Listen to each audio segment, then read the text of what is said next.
guys, welcome to our podcast, Be Real with David and Sherrie. We are so excited about today and what we're going to talk about. We're going to talk about marriage. It's the sweet spot. Or about, not so much marriage per se, but what men want, what women want, and we're going to come from the perspective of what we want, like in our marriage, and what we wanted in a spouse or a future mate. Yeah, I think it's going to be good because it's going to be very practical, Yeah. coming from a more personal side. Yeah. The first initial thought was to look up, the scientific What men want. way to explain what men want and what women want. Instead of doing that, what we decided to do was to explain it from our personal perspective. Yes. Okay, and so And we're going to be real about it. I wrote mine down. He didn't write his down, so I do not know. I'm going to say it in advance what he's going to say today. I'm just going to speak my heart. And so wherever the chips fall, that's what Let it fall. Okay. So let's just go for it. Okay. So I'm going to talk about what I want or what I need or what I prefer, what I want in you. And so ladies that are watching, I hope you're watching with your spouse. If this, if you identify with this, if it's, something that you want to, like the video, let us know in the comments if this identified with you and this is similar to your marriage. We just like to hear that it actually, that you identify with what we're talking about. So I'll say number one, this is in no particular order. I like to be surprised.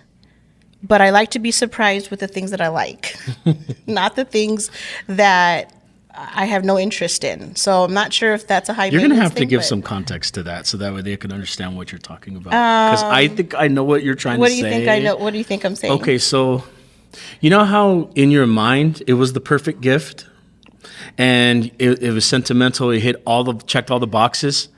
I think sometimes what men think or husbands think that our wives want or need may be a little different than what they think.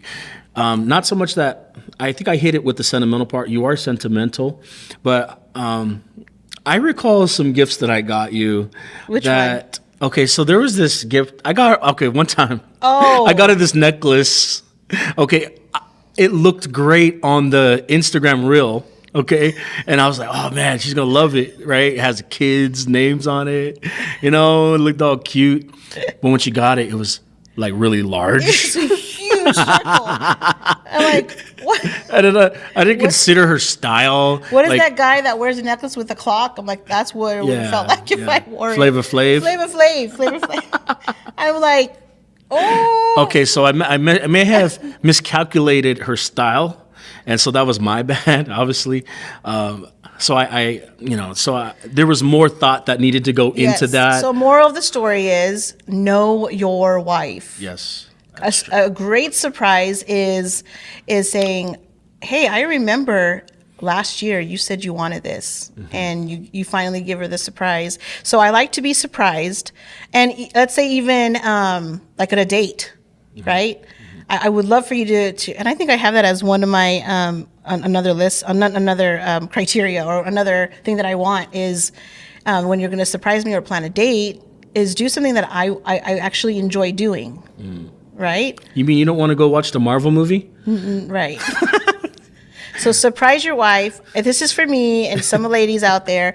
If you're going to give surprises, please surprise her with something that she has interest in, that she loves, that she likes, and that's going to take some work on your part. Men, you have to get to know your wife. Got to know what she likes. Yeah. I think us men are flawed sometimes in that area, and it has nothing to do with how much we love you or appreciate you or anything like that. I think sometimes we look at it more from a personal view. Yeah. What my preferences are. Like, I know what I would enjoy, so I automatically think, hey, we're one. Right. So don't surprise me with the barbecue grill. Yeah. You know what I mean?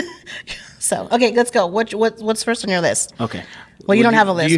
Do you have more? Because I do, but we can alternate. You wanted to alternate? Okay. All right. I didn't put a list down, but this is my heart. Remember, this is Be Real with David and Sherrie. I'm going to be real. How about I know where you're going. Sex and lots of it. So stupid. I'm just being real, okay? Listen, Pastor Yeah. hat is off. The anointing My left. lash is gonna fall off. But let's be real. Well, it's what men want. No, I mean, This is it's not. This, I'm saying, we men, we're what not you shy. don't want to say, but I'm saying They it. want. They say it. I'm sure they say Okay, it. maybe you do say it. I'm just saying in front of everybody, whoever's watching. Not that there's millions. I guess of this people what this could be is where it's information for the women too. So this is informational for both sides. So men want sex and want it all the time. Is that right? Well, not everybody. I think I'm just made that way, and I can't do anything. That's just who I am. Or most men? I I'd say embrace most it. men. I think a lot of men do. A lot of men. I feel like mine is a healthy one, though. It's not like a lustful thing where I'm going outside of my marriage to look at other things yeah, absolutely. and dabbling. No, it's just more like I really love my life. I love my wife, and I really embrace that. And I'm not uncomfortable. sure It doesn't do make me embrace feel it. uncomfortable. If I'm making any of you feel uncomfortable, I apologize ahead of time. I'm just being me. That's why we call it beREAL. But that's who I am. That's how I'm made, and I embrace that. I love that, and I think it's healthy. It is healthy. So women, I think understand it from the point of view where it's a need. I think that men have, just like all these other needs that we bring up as women. It is a need. And I think for you said to me as a man, when we're intimate, it also makes you feel desired by me. Yeah. Right? Like that's just, I mean, outside of like the whole, it's fun, it's great, sex is great, but it's also a desire that is fulfilled or it's something in you that you feel like my wife loves me, wants me, and I'm a desirable person to her. It has everything to do too with how some of us men are built. Now, I'm not going to this is not a blanketed statement for everyone, but I do know a lot of men are very much physical, very much physical touch, that kind of thing. And we connect that way, with the one that we love. And so when we have intimacy or when we're connected, it makes us feel valued, it makes us feel wanted, and I think that's actually where I'm going with the next one. On the list I have that this may not be for everyone. This is just me personally because of who my wife is. So I want you to consider that this is case to case, obviously. But for me, I'm with a very strong woman. I'm with a very talented, intelligent woman. One that's very capable, that doesn't really need to rely on anybody. So it's not like I'm just, you're so needy or you're just high maintenance. You're not that type of person. Right. So therefore, when you're with a woman like that, sometimes am I necessary? Do you really need me? Right. Do I actually bring value to That's this? second on your list. That's second on my list. You want to feel necessary. I want to feel necessary. I want to know that how I contribute to this marriage and to this relationship, that it's making a difference, that you actually feel like your life is being elevated. Right. That That's I'm good. not, you're not raising another child. Okay. Come on. And so like, I want to know Ladies, that how many feel like you're raising another child? I want to know that I'm spiritually leading you. Let me say this though, ladies, you are not raising another child. So don't treat your man like he's another child, because that can go both ways. Honestly, it could be where a woman feels like she has to mother her husband, and as a result, her husband reacts that way. And so you have to remember, ladies, he is not a child. You married a man. You didn't marry a project. And in fact, you married him for who he was then. Not to say that he can't grow from that or you can't grow together, but girl, you married him. You said yes. Yeah. So, I think that's probably a whole nother topic, but It is, but Yeah. it's just highlighting, the layers of that statement. yeah, At the end of the day, it really is about insecurities within a marriage sometimes, Yeah. even for men. This is something that we don't necessarily talk about, but a lot of times we will feel. And what happens is we project in a way that's unhealthy because we sometimes can't communicate right. how we're feeling. And I'm really talking to the men out there that are in a marriage with a woman that is very strong. And so this is going to help some of you. So y'all need to take some notes here. Not that I know everything, but I'm going to tell you what I do know to help you is you got to find your lane and do well with what you do. Yeah. See, I know what I can't do, but I don't focus on what I can't do. I focus on what I can do. Right. And I try to do that at a high level. And I think that's how I've been able to succeed and also develop because, you know, there's also some things maybe that you never knew you could do, and then you kind of develop that way. So I'm always learning, I'm always growing, and I can do that too. But also I am really highlighting the things that I know that I'm really good at, and I try my very best to be great at it, because then I know that I'm bringing value to this relationship, to this marriage, and you know, and I think that'll show there'll be some fruit from that. Yeah. What are practical ways that that I can make you feel valued as a strong person? So if it's me not having to ask you to do this or do that because I am a person that will take care of a lot of things by myself, how would I bring you value? You know what? You've gotten very good at that, because in the beginning of our marriage, I think you and I were kind of learning. We didn't know everything, but you know, where a lot of times I would do some great things. It's just that the great things that I think in my mind that I'm doing are things that I should be doing anyways. And so Taking the trash out. out. So like the fact that you weren't telling me anything, I should have already realized, oh, I must be doing something right, because usually you'll only say something if you know, you feel like, hey, you know, hey there, you know, can we get this done, or can the trash, you know, it's not going to throw out itself, you know, or whatever it is, you know. Yeah. So you're having to say that because there's things that need to be done. But and this is for you ladies. I want you to know the power in your words is so important, because this goes into that level of you're affirming your husband. You're affirming that, you know, he cleaned hard, washed that car. He put the gas in your car that you can drive to work. Right. And I know that it does come down to, well, you should be doing that anyway. Yeah. But I need to know that I'm bringing value. Yes. And if I've I am, learned, I had to communicate learn it. that is that there's many years where he would do it and you would almost require me to say thank you. Right? And you would get upset, and that would cause so much friction. That's true. And we would argue, because I would say, you need to be doing that. And I would say this, ladies, hear me. I would say, did you have to remind me to feed our kids? Did you have to remind me to cook dinner? Did you have to remind me to do the laundry? Did you have to remind me to cook and clean? No, you did not. Right? Right. Or did you thank me for that along the way? And so it would cause friction early on in our marriage, because I would refuse to say thank you for taking the trash. Thank you for getting the oil change, because in my mind I thought you should be doing that. Whereas there are responsibilities that men should do and women should do, however that's mixed. And I'm not saying that only men can change the oil. I'm not saying that. I'm just saying there are certain responsibilities that we take care of. But what does it cost you? What did it cost me to say thank you, I noticed? If that brought life to you. Words of affirmation is so powerful. If that filled your cup. It did.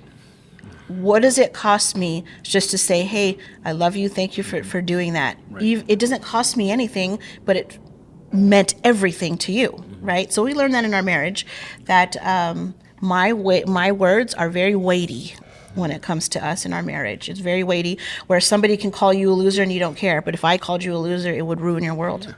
Yeah. Right?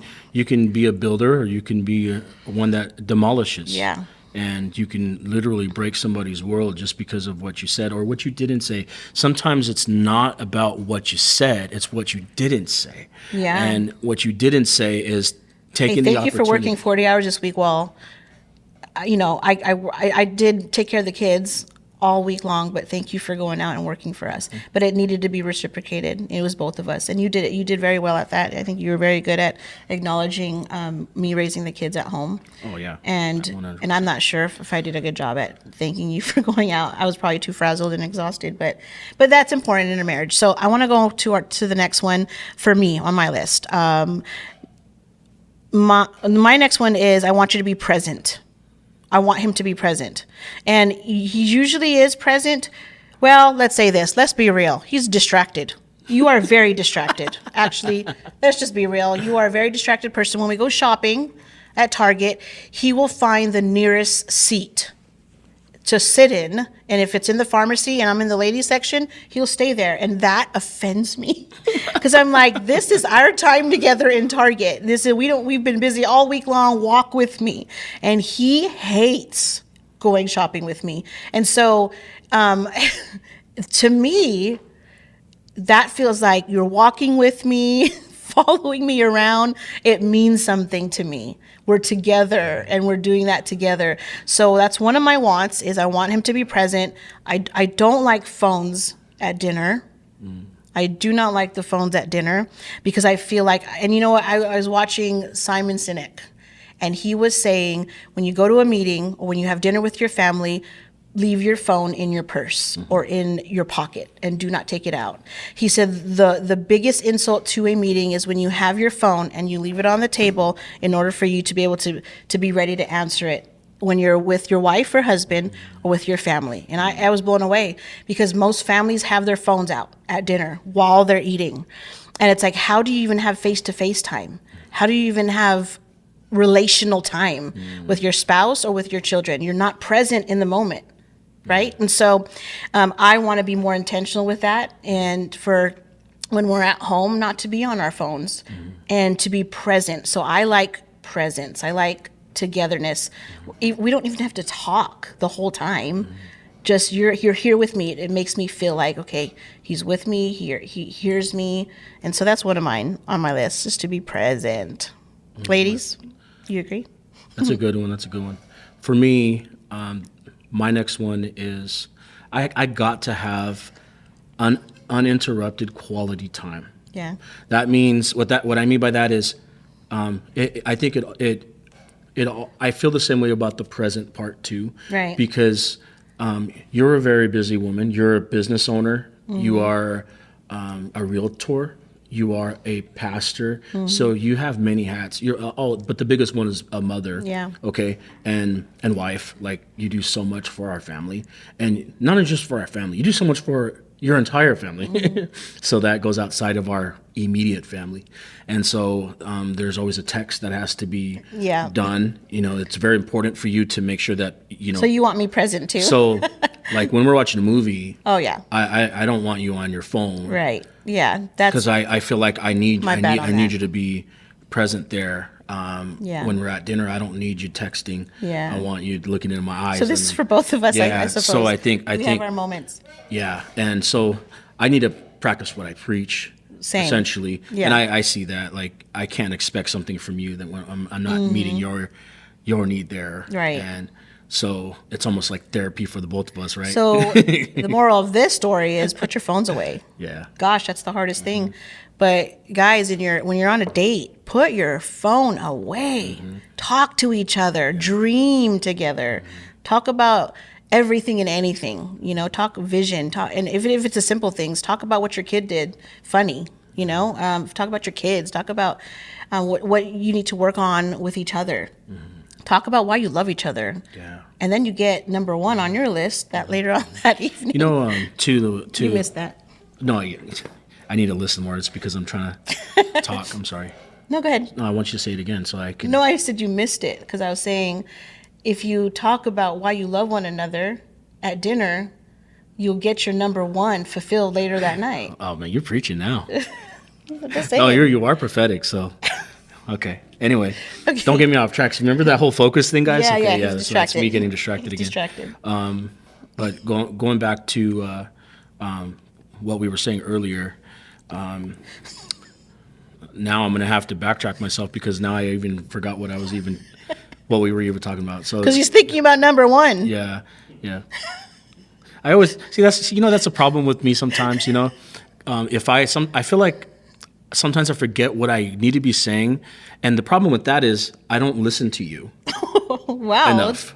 I'm just being honest because I'm trying to hard to remember. And then when I'm present with what you're saying, then I forgot what I was going to say. Yeah. I think some men can identify with that, right? Yeah. Might as well be honest about it. You do a great job at this. This is on my list. And you wouldn't think that I would need this, but I like to be told that I'm beautiful. Women, do you like to be told that you're beautiful? You do a great job at this, though, and you even said it in a couple weeks ago that when I walk into a room, you don't ever want me to make it like my presence makes a difference to you, and you absolutely do show it every time. I mean, if I just got her off the toilet, you make sure that Very I know descriptive. that. I mean, you let me know like, geez, you're so beautiful, So you do a great job, but it is on my list. It is probably on a lot of women's lists where you want to know that your man thinks you are beautiful. Whether you just had a baby and you got some extra pounds on you, whether you just woke up and your hair's all jacked up, whether you got lashes on or not, you want to know he thinks you're beautiful. And tell her, guys, don't just assume that she knows. I would say every day and do like my husband does when she walks in the room, just be like, dang, like you So, just made a difference in my presence. yeah. If you're not doing that for your woman, she's gonna need that somewhere else. I think Take care of your business. I think this is where we need to be descriptive, and we need to be detail oriented. Oh, yeah. Because Please do. Listen, Tell her why she's beautiful. the casual how we answer stuff with one word answers is not going to do it here. This is, you got all the curves Yeah. and you got everything that I need. My eyes are on you, kind of thing. Like, It's it's beautiful. Why? Yeah. Because it's like how you view something, how you value it. yes. It you get the most out of this relationship, and I think every man is going to appreciate that. Let's do one more. You go. Okay, One me more go. each. So far I said Sex. sex, a lot of A lot of it. Secondly, I said You want to feel valued and necessary. yeah, and then I talked about quality time. Yeah. I just think being necessary, and I think those are my top. I think those are the top. That's that all I you have. need. I think I'm a simple person. Yeah. I don't need a ton of things. I think most men are like that, right? Most I feel men like are. you check off the boxes already. It's like, okay, well, those are the primary things. I didn't want to be repetitive because I was going to say affirmation, but that kind of goes in line with what I was already saying. The affirmation part, I think it's necessary for me because that's where the insecurity part comes in. Yeah.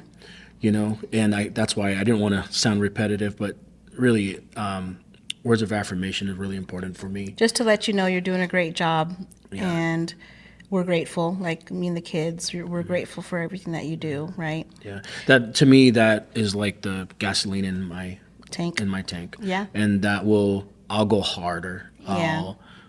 I'll be at my best just because, man, like the world is always going to make you feel a certain kind of way. Yeah. It's easy because you could even look at somebody's life and think that it's better. So you already feel like you're defeated. Just as how we view things, even on social media or whatever it is that we look at. But the one person that I have in my life that I want to know Yes. is never going to make me feel lower is you. And you do a great job about making me feel, affirmed in who I am. So I don't question like my Yeah, right. like my identity or who I But am. it's a necessity in your Yeah. life to function well in our marriage. Absolutely. Yeah. Let me do last one. For women, or for me, and probably for most women, if not all, we want you to pray for us and our family and to lead us spiritually.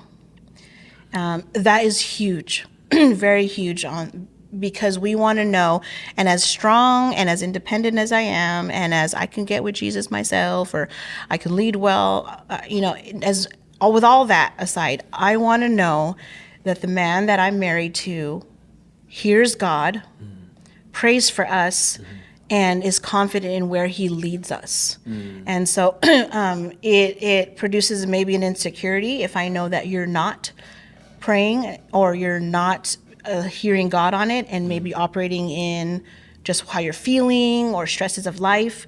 I just want to know. And again, you do this very well because every night he will, whether I'm asleep already or not, I'm a light sleeper, so I'll know when he'll put his hand on me and he'll pray over me and he'll pray over our kids. I don't want to cry. But he does that. You do that very well.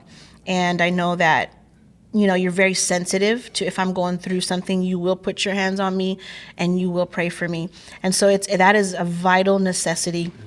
I think for most women, you want that in your marriage, actually. It's not just a preference. I feel like you do want that, and you should desire that for your husband to lead you spiritually and to hear God on direction for your family, and that he is being obedient to the Father in how he leads you, and that he is very intentional in praying for you and praying for your children. So like I said, you do that very well, and I know that most women will say, I want that. If you're sitting with your husbands, turn to them and say, I need that as well, because it's a vital necessity in a marriage. No, you're absolutely right. From my standpoint, I try to put myself in your shoes. The person leading is not necessarily the difficult part. Also, the difficult part is the person on the other side, that when he doesn't fulfill that, how you feel. Yeah.